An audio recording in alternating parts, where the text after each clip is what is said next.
박영광 목사님, 좋은 밭이 됩시다라는 제목으로 하나님의 말씀 전하실 때에 많은 은혜 받으시길 바랍니다.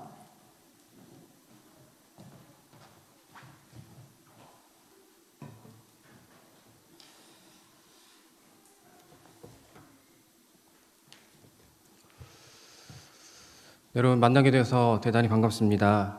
아직까지 제 이름도 잘 모르시고 그리고 얼굴은 또 마스크를 이제 벗었기 때문에 더 낯선 분들이 많으실 텐데 말씀까지 낯설면 안 되겠다 싶어서 익숙한 말씀이 좋겠다 그렇게 생각이 들었습니다. 성령 하나님께서 이 시간 우리의 마음을 조명하시고 그리고 활짝 열어주셔서 전하는 자와 듣는 자 모두에게 하나님의 말씀의 은혜가 풍성한 이 시간이 되기를 바랍니다. 오늘 우리가 읽은 이 말씀은 씨 뿌리는 비유로 우리가 알고 있는 예수님의 비유 중에서 가장 익숙하고 잘 알고 있는 비유가 아닐까 생각을 합니다. 비유해 보시면 내 밭에 대한 이야기가 나옵니다. 모든 밭에 씨가 뿌려졌습니다. 앞에 새 밭은 열매를 맺지 못했고 마지막에 좋은 밭에 뿌려진 씨가 30배, 또 60배, 100배로 열매를 맺었다라는 그런 내용의 비유입니다. 그래서 결론적으로는 앞의 새 밭과 같이 되지 말고 좋은 밭이 됩시다 하는 이것이 이 비유의 결론의 말씀입니다.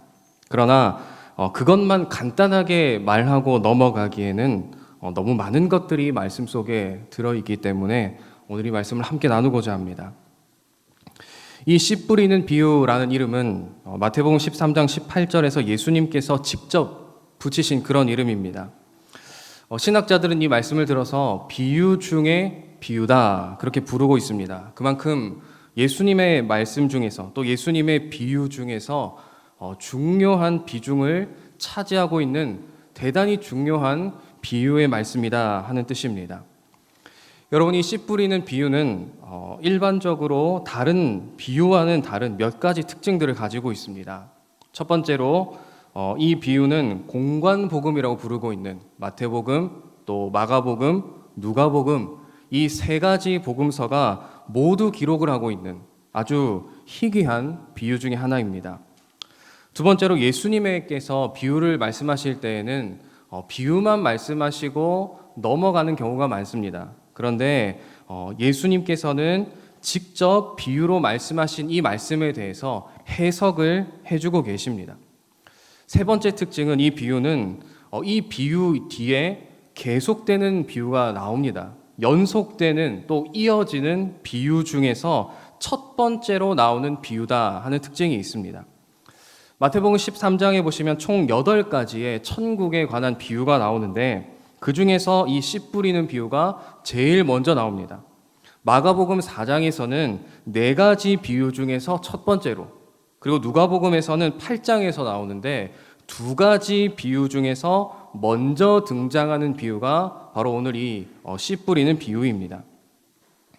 여러분, 첫째라는 것은 어떤 의미입니까? 그만큼 중요하다라는 의미가 있고, 그리고 또한 이 비유를 제대로 이해해야만, 이 비유의 말씀을, 이 씨 뿌리는 비유를 제대로 알아야만 두 번째, 세 번째, 그 다음의 비유도 제대로 이해할 수 있다라는 뜻이기도 합니다.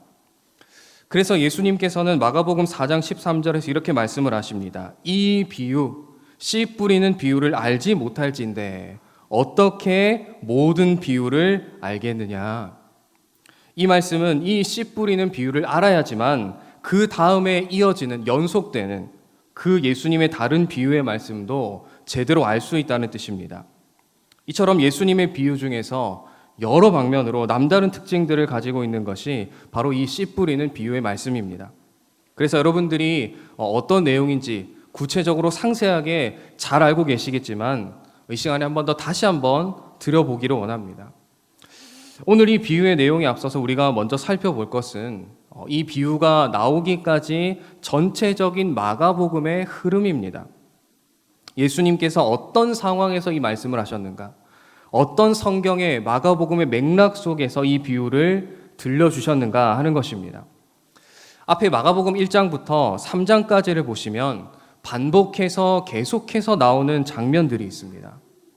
예수님이 가르치시는 말씀에 놀라운 권세가 있었고, 이 놀라운 권세 때문에 많은 사람들이 예수님께 관심을 가졌고, 그리고 예수님이 기적을 일으키셨고, 그리고 더 많은 사람들이 다시 몰려들었다 하는 이 내용들을 1장부터 3장까지 굉장히 강조해서 반복을 하고 있습니다. 1장에서는 12명의 제자들을 부르신 후에 안식일에 가버나움에 있는 회당에 들어가시는데 22절을 보시면 이렇게 기록을 합니다. 뭇 사람이 그의 교훈에 논란이 이는 그가 가르치시는 것이 권위 있는 자와 같고 서기관들과 같지 아니함일러라. 그리고 예수님 그곳에서 어떤 일을 하십니까? 더러운 귀신 들린 사람을 그곳에서 고치시고 그곳의 사람들이 크게 놀라고 그리고 예수님의 소문이 갈릴리 사방으로 퍼져나가게 됩니다. 그 이후에도 베드로의 장모의 열병을 고치시고 나병을 고쳐주십니다. 자, 2장으로 넘어가면 예수님께서 다시 가버나움에 들어가시고 그리고 많은 사람들이 그곳에 모이는데 예수님이 계신 집 문 앞에까지 사람들이 가득 들어차 있어서 사람들이 더 이상 들어설 수가 없는 정도로 사람들이 예수님께로 모였습니다. 그 많은 사람들이 있는 곳에서 예수님은 중풍병자를 고치시고 그리고 죄의 용서를 선언을 하시는데 이때에 서기관들과 바리새인들이 예수님께 항의를 합니다. 논쟁을 벌입니다.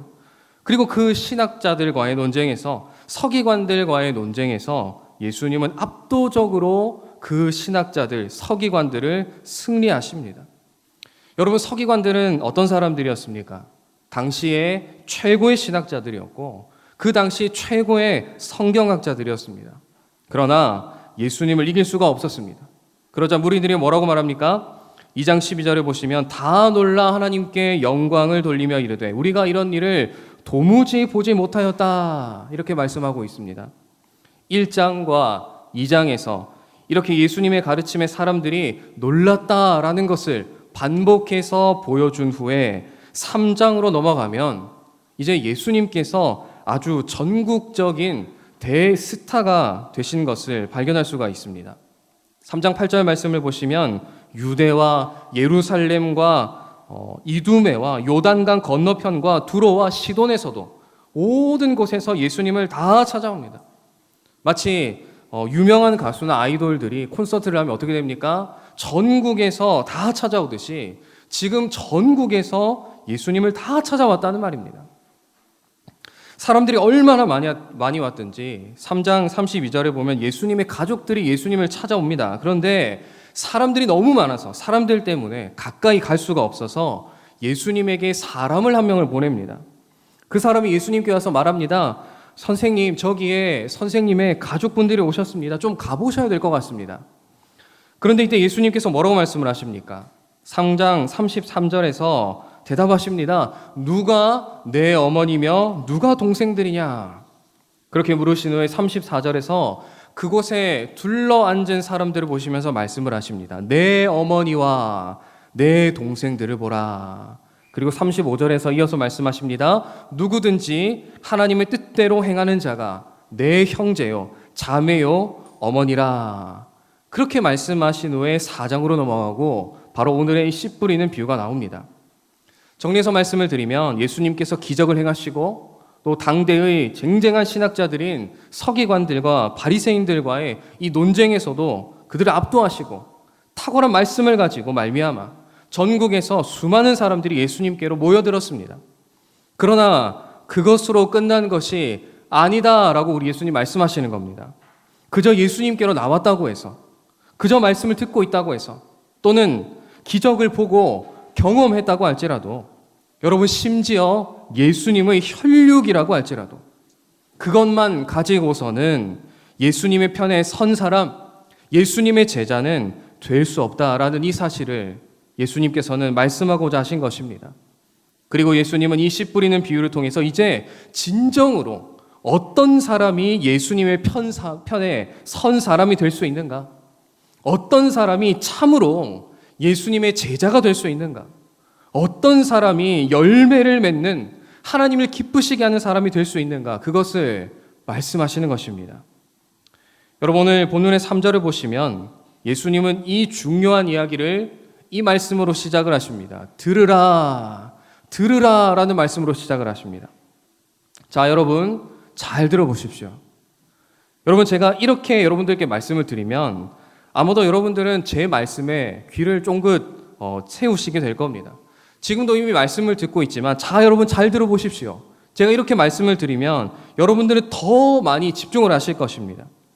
마찬가지로 예수님의 이 들으라 하는 이 말씀은 모인 사람들, 지금 예수님의 말씀을 듣고 있는 이 사람들의 주의를 새롭게 하고, 그리고 한 번 더 집중을 시켜서 그 말씀을 잘 듣게 하시기 위한 그런 주님의 말씀입니다.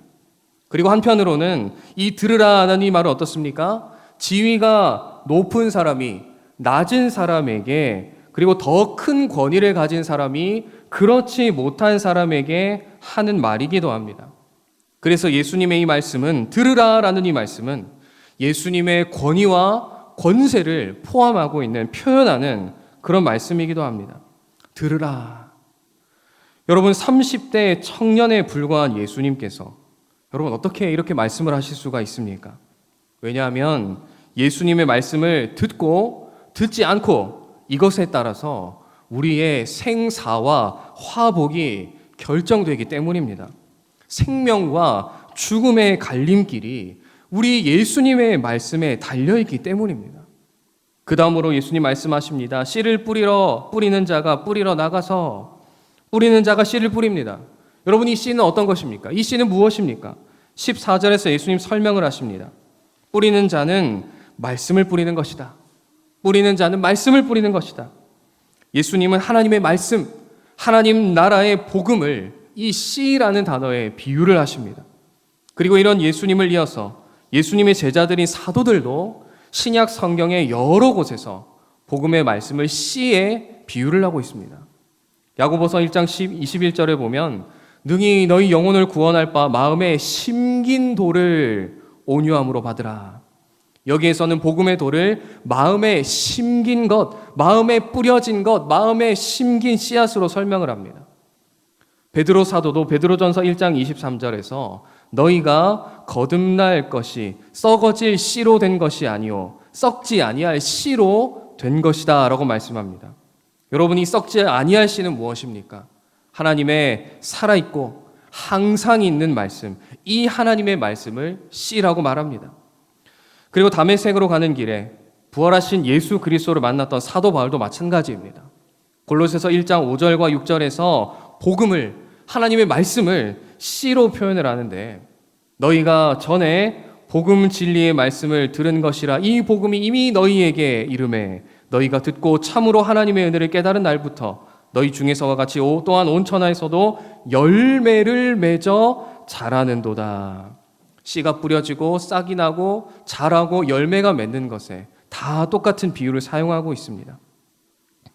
복음이 우리 마음에 떨어진 씨로서 이 복음의 씨가 열매를 맺어서 자란다고 표현을 했습니다.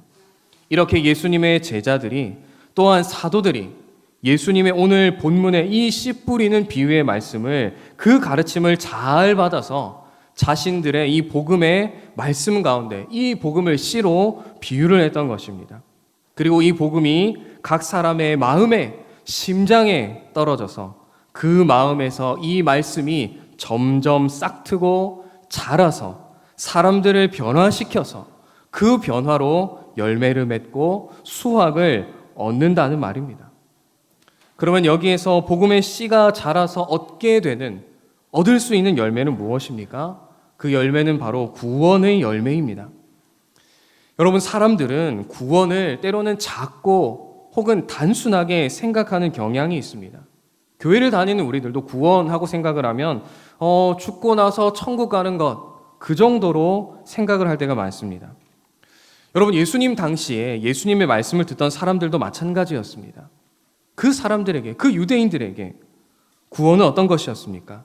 자신들을 지금 압제하고 있는 그 로마 제국이 물러가고 무너진 다윗 왕조를 다시 일으켜서 과거의 영광을 되찾는 것, 그것이 유대인들이 생각하고 있었던 구원이었습니다. 그러나 예수님은 말씀하십니다. 좋은 밭에 떨어진 씨는 30배, 60배, 100배로 열매를 맺었다. 그래서 여러분, 우리는 구원을 생각할 때에 더욱더 풍성하게 생각을 해야 되고 더욱더 폭넓게 생각을 해야 합니다. 구원은 우리 삶의 모든 영역에 이르는 것입니다.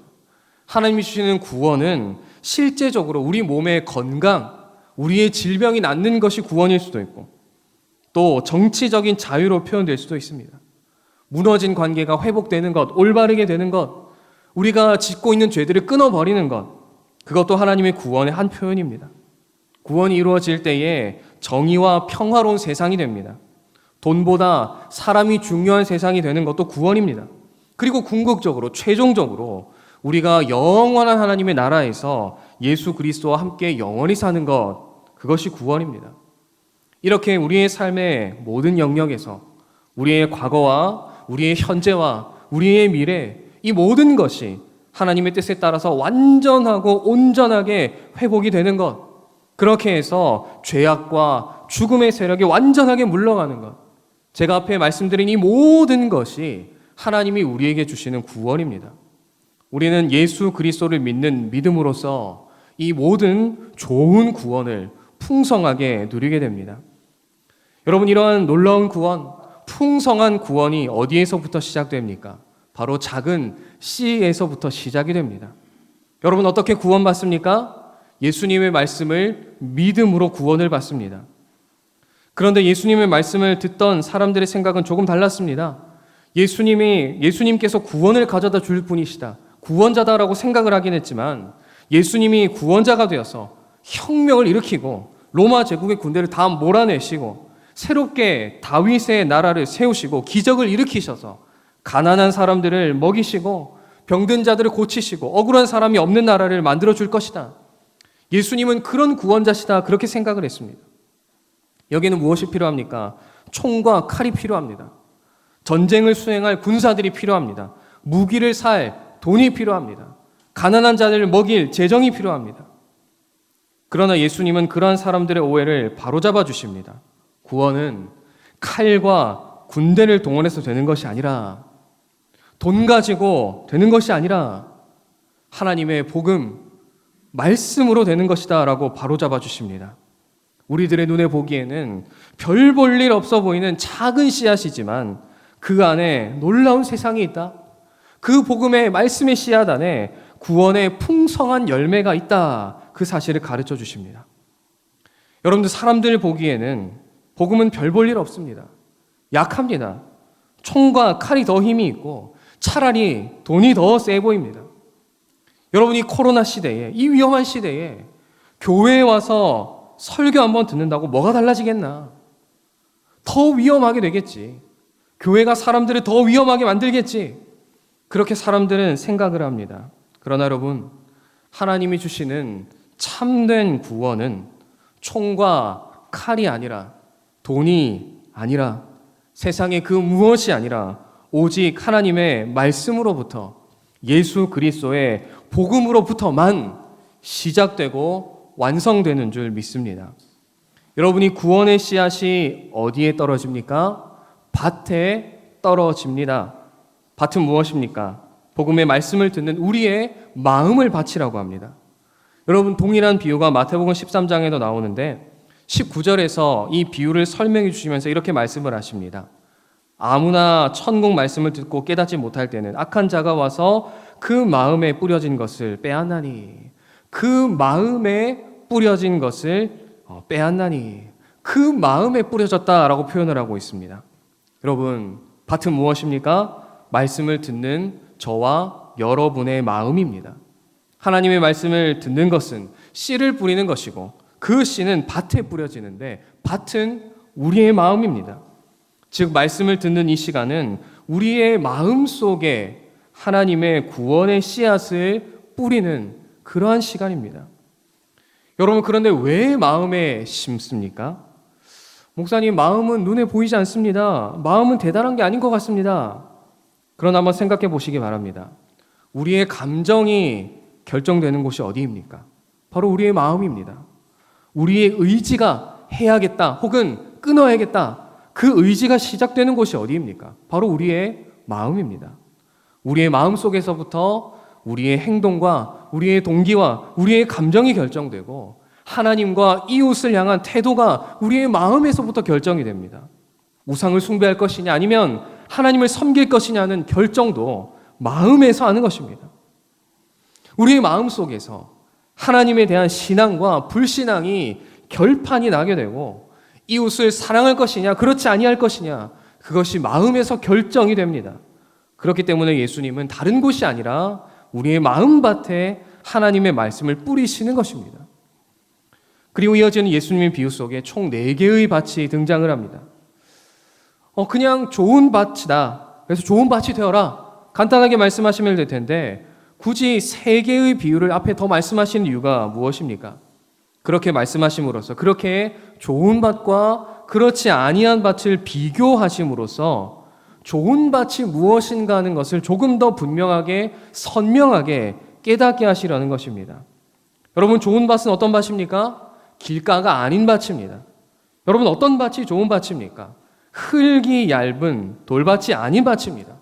여러분, 우리는 어떤 밭이 되지 말아야 됩니까? 가시떨기가 있는 밭은 되지 말아야 합니다. 그렇게 예수님 말씀하시는 겁니다. 예수님은 이런 밭들이 되지 말고 마지막에 좋은 밭이 되어라 강조해서 말씀하고자 하셨습니다. 그래서 4절에 보시면 씨가 길가에 떨어졌는데 새들이 와서 먹어버렸습니다. 예수님께서 15절에서 설명을 하시는데 새는 사탄입니다. 말씀을 들었을 때에 사탄이 즉시 와서 그 씨, 하나님의 그 말씀을 빼앗아 가버렸습니다. 복음을 듣기는 했지만, 설교의 말씀을 듣기는 했지만 그 씨가 사람의 마음속에 깊숙이 침투하기도 전에 사탄이 낚아채 가버렸다, 그 말씀입니다. 그래서 그 사람에게 그 말씀이 전혀 영향을 미치지 못하는 상태입니다. 둘째는 5절과 6절에서 흙이 얇은 돌밭에 떨어집니다. 여러분, 여기는 어떤 곳이냐면 흙이 얇은, 그렇게 흙이 얇게 덮여 있고 그 아래로 두꺼운 바위층이 자리 잡고 있는 밭입니다. 거기에 그 얇은 흙 위에 씨가 떨어져서 싹이 나오지만 곧 어떻게 됩니까? 해가 돋은 후에 타서 뿌리가 없어져서 마르게 됩니다. 여러분, 이것은 복음이 뿌려지고 그리고 싹이 트기는 했지만 우리 마음 깊이까지는 그 말씀이 뿌리 내리지 못했다는 뜻입니다. 말씀이 우리의 감정과 의지와 생각의 그 뿌리까지, 원천까지 파고들지 못하는 것을 말합니다. 셋째는 7절에서 가시떨기에 떨어집니다. 그래서 가시가 자라서 기운을 막아서 결실하지 못하게 됩니다. 그리고 이것은 다른 많은 세상의 관심들, 세상에 보기 좋은 것들, 세상에서 들리는 소리들이 하나님의 말씀보다 더 큰 영향력을 우리에게 미치고 있다는 뜻입니다. 그리고 마지막은 무엇입니까? 좋은 밭입니다. 여러분, 지금 여기에도 많은 분들이 모여서 하나님 말씀을 듣고 있습니다. 지금 우리들 각자는 이 예수님의 비유 가운데서 어떤 밭에 해당이 됩니까? 하나님 나라의 복음이 매 주일마다 선포됩니다. 수요일마다 선포됩니다.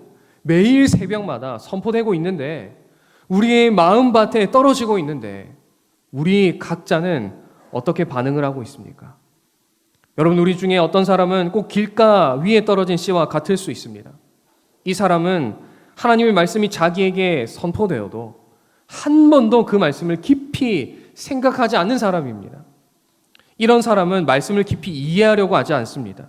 정말로 진심을 다해서 자기의 마음으로부터 하나님을 믿기로 결단하고 순종하기로 결정을 하고 이웃을 사랑하겠다, 이런 결단을 한 번도 해본 적이 없는 사람입니다. 그것이 바로 길 위에 떨어진 것입니다. 말씀을 듣기는 듣지만 단 한 번도 나의 사고와 나의 의지와 나의 감정이 결정되는 그 마음속에서 하나님이 주인 되심을 의식하고 살아본 적이 없는 그런 사람입니다. 우리의 삶의 구체적인 현장에서, 가정에서, 또 직장에서 무엇이 하나님의 뜻인가, 무엇이 더 중요한가, 무엇이 더 옳은가를 선택할 때에 하나님의 뜻을 따른 것인가, 아니면 내 힘으로 내 이익을 위해 살 것인가, 이런 고민 자체를 안 하는 사람이라는 뜻입니다. 여러분, 이 사람에게는 내 삶에 하나님이 주인이시다라는 사실에 아무 의미가 없습니다.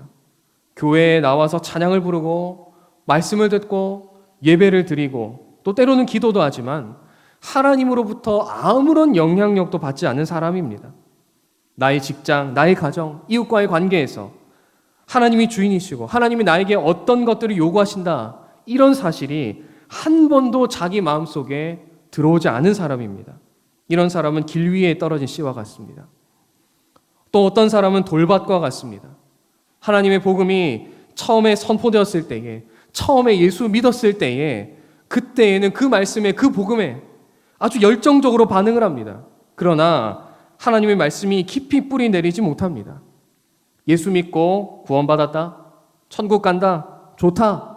예수 믿으면 술, 담배 안 한다, 건강하다, 정신이 올바르다, 선하게 사니까 이웃과 관계가 좋아진다, 가족 관계도 좋고 축복을 받는다. 이 정도까지만 생각을 합니다. 그래서 하나님의 그 말씀이 그 사람의 가치, 그 사람의 인생 세계, 그런 깊은 세계에 전체적인 변화를 가져오지 못하는 상태입니다. 그래서 결정적인 순간이 오면 그 선택의 순간에 내가 예수를 믿고 따르게 되면, 말씀대로 선택을 하게 되면 어떤 결과가 있을까 깊이 고민해 보지 않습니다. 그냥 자기가 생각하기에 좋은 만큼만, 자기가 믿고 싶은 그만큼만 적당한 선을 지켜서 신앙생활을 하려고 합니다. 그런데 여러분, 이런 사람에게 목사님께서 도전을 하십니다. 설교 말씀으로 도전을 하십니다. 또 신앙생활 오래 하신 권사님들이나 장로님들께서 권면합니다. 여러분은 오직 그리스도인답게 살아야 합니다. 예수님의 주권에 순종하고 의지하는 삶을 살아야 됩니다. 여러분의 삶의 일부가 아니라, 원하는 만큼만 아니라 모든 영역에서 예수님이 주인이시고 하나님이 주인 되시도록 살아야 됩니다. 직장을 선택할 때도, 배우자를 선택할 때도 주님이 기뻐하시는 것을 선택해야 됩니다. 또 말씀 가운데 예수님을 제대로 믿게 되면 세상에서 오는 손해와 박해와 핍박을 피할 수 없습니다. 그래도 우리는 예수님을 기쁘시게 하는 삶을 선택해야 합니다. 코로나 시대에도 교회 와야 됩니다. 예배하는 일을 포기하지 말아야 됩니다. 여러분, 이런 식으로 그 사람에게 말씀이 더 깊은 곳까지 파고들려고 하면 돌바친 그 사람은 마음이 두려워집니다. 예수님을 위해서 손해를 보는 것이 두려워집니다. 부담이 됩니다. 그래서 그 신앙이 성장을 하지 못하든지, 혹은 더 부담스러워서 신앙에서 등을 돌리든지 하는 그런 경우가 발생을 합니다.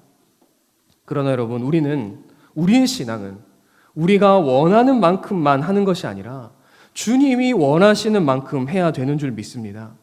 하나님의 말씀이 내 삶의 더 깊은 곳까지, 내 생각과 가치관의 저 밑바닥까지, 뿌리까지 침투하여서 내 인생 전부를 바꾸어 놓고 내 인생 전부를 하나님께 드릴 수 있도록 굳어져 있는 돌과 같은 우리의 고정관념과 고집을 내려놓아야 될 줄로 믿습니다. 여러분, 세 번째, 가시밭에 떨어진 씨는 어떻습니까? 말씀을 듣기는 합니다. 그러나 19절 말씀과 같이 세상의 염려와 재물과 유혹과 기타 욕심이 들어와서 말씀이 자라는 것을, 성장하는 것을, 열매 맺는 것을 막습니다. 그래서 결과적으로는 이 사람에게는 열매가 없습니다. 하나님과 세상이 싸웁니다. 말씀과 세상의 가치관이 끊임없이 다툽니다. 삶의 우선순위에서 복음이, 하나님이, 교회가 계속해서 뒤로 밀려납니다. 하나님도 좋고 친구도 좋습니다. 하나님도 좋고 돈도 좋습니다. 하나님도 좋고 세상도 좋습니다. 늘 갈등과 고민 속에서 빠져나오지를 못합니다. 그러면 어떻게 됩니까? 말씀이 뿌리를 내리기는 하지만 말씀이 자라지 못하게 됩니다. 자라지 못하면 어떻게 됩니까? 제대로 된 열매를 맺을 수가 없습니다. 신앙생활을 오래 해도 열매가 없는 사람, 그 사람은 주님을 첫 번째로 두지 않는 사람입니다. 이제는 여러분, 그 가시덤불들을, 우리 마음속에 있는 가시덤불을 걷어내고 빼어내고 하나님의 말씀이 잘 자랄 수 있도록 우리 자신을 가꾸어야 합니다. 여러분, 우리는 쉬지 말고 말씀의 씨를 뿌려야 합니다. 아무것도 뿌리지 않는다면 아무것도 나오지 않습니다. 그래서 우리는 말씀의 씨앗을 우리의 마음속에 뿌려야 합니다. 코로나 바이러스로 인하여서 힘들고 또 위험하고 어려운 상황이 있지만 대면하여 드리는 예배든 혹은 가정에서 비대면으로 드리는 예배든 우리는 어떤 식으로라도 우리의 마음밭에 하나님의 말씀을 계속해서 뿌려야 합니다. 우리가 아무 일도 하지 않는다면 아무 일도 일어나지 않습니다. 말씀의 씨앗을 뿌리고 있는 여러분들, 참으로 잘하고 계십니다. 그리고 지금 이 순간에도 말씀을 듣고 있는 여러분, 말씀의 씨를 마음에 뿌리고 있는 여러분, 우리는 4가지 밭 중에서 좋은 밭이 되어야 합니다. 예수님의 그 비유 속에서 밭은 4개나 있지만 열매를 맺는 밭은 단 하나밖에 없습니다. 그만큼 좋은 밭이 되기가 어렵다는 말씀이기도 하고, 그래서 그만큼 귀하다는 말씀이기도 합니다. 수많은 사람들이 예수님께로 모여들었습니다. 우리 예수님의 복음의 말씀을 들었습니다. 기적도 경험했습니다. 그러나 예수님의 제자로 끝까지 걸어간 사람들은 많지 않습니다. 아니, 너무나 적었습니다. 그것이 현실입니다. 오늘 지구상에, 또 우리 대한민국에, 그리고 지금 제5영도 교회 안에서도 사람들이 모여서 오늘도 예배를 드리고 하나님의 말씀을 각자의 마음밭에 받고 있습니다. 그러나 모두가 좋은 밭은 아닐 것입니다. 예수님께서 말씀하셨습니다. 그러나 인자가 올 때에 세상에서 믿음을 보겠느냐. 여러분, 그러나 어떤 어두운 시대라 할지라도, 어떠한 절망적인 상황이라고 할지라도 하나님의 사람들은 존재하는 줄 믿습니다. 그리고 하나님은 예수 그리스도의 복음의 말씀을 받아서 순종하는 그 사람들, 남아있는 사람들, 그루터기와 같은 그 소수의 사람들을 통하여서, 그 삶을 통하여서 30배로, 60배로, 100배로 하나님께서는 구원의 풍성한 열매들을 맺게 하시는 줄 믿습니다. 그 사람을 통하여서 가정을 살리고, 교회를 살리고, 지역을 살리고, 나라를 살리시는 줄 믿습니다. 여러분, 우리는 항상 좋은 밭이 되어야 한다. 그 사실을 잘 알고 있지만 그렇게 하지 못할 때가 많습니다. 때로는 우리 마음밭이 말씀을 듣고 있는 이 순간에도 길가와 같을 때가 있습니다. 돌밭과 같을 때가 있습니다. 또는 우리의 마음밭에 가시덤불이 가득 차 있을 때도 있습니다. 여러분, 이것은 예수님의 제자도 마찬가지였습니다. 처음부터 예수님이 제자로 부르신 그 순간부터 좋은 밭이었던 제자들은 없습니다. 예수님의 말씀을 가장 가까이서 들었고, 다른 사람들은 듣지 못하는 말씀들도 많이 배웠습니다. 그렇게 예수님께 3년을 배웠습니다. 그러나 제자들은 끊임없이 실수하였고 끊임없이 실패하였습니다. 열매 맺지 못했습니다. 그러나 예수님께서는 그 제자들을 포기하지 않으셨습니다. 계속해서 그들의 마음의 밭을 일구셨습니다. 그리고 십자가에 죽으시고 부활하시고 승천하신 후에는 예수님의 영이신 성령 하나님을 그 제자들에게 보내주셔서 그 일들을, 그 제자들의 마음밭을 좋은 밭이 되게 하는 그 일들을 지속하셨습니다. 그리고 결국 제자들은 좋은 밭이 되어서 30배, 60배, 100배로 복음의 열매를 많이 맺어드리는 예수 그리스도의 사도들이 되었습니다. 여러분, 지금 당장 내가 내 마음이 좋은 밭이 아니라고 하여서 여러분 낙심하거나 절망하지 마시기 바랍니다. 잘 되지 않는다 할지라도, 말씀을 들은 대로 우리가 살지 못한다 할지라도, 그래서 실수하고 실패한다고 할지라도, 말씀을 들은 그 순간마다, 말씀을 들을 때마다 여러분 다시 겸손하게 기도하심으로 우리의 마음밭을 우리의 성령 하나님께 내어드리시기를 바랍니다. 그럴 때에 우리 안에서 착한 일을 시작하신 이가 그리스도 예수의 날까지 이루실 줄 믿습니다. 결국은 마침내는 말씀을 듣는 우리로 하여금 좋은 밭이 되어서 30배, 60배, 100배로 하나님이 주시는 그 구원의 열매를 맺게 하실 줄 믿습니다. 여러분, 지금까지 한국교회는 모이는 일에 열심을 내었습니다. 그래서 각 교단의 가장 큰 교회들이, 세계 교단의 가장 큰 교회들이 미국에 있거나 영국에 있는 것이 아니라 여러분 바로 대한민국에 전부 다 있습니다. 말씀을 듣는 일에도 다른 어떤 나라들보다, 어떤 교회들보다 열심을 내었습니다.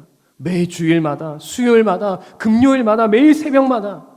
여름과 겨울에는 어떻습니까? 2박 3일씩, 3박 4일씩 집중적으로 말씀을 듣는 이 일에 우리 대한민국의 성도들은 힘을 쏟아왔습니다.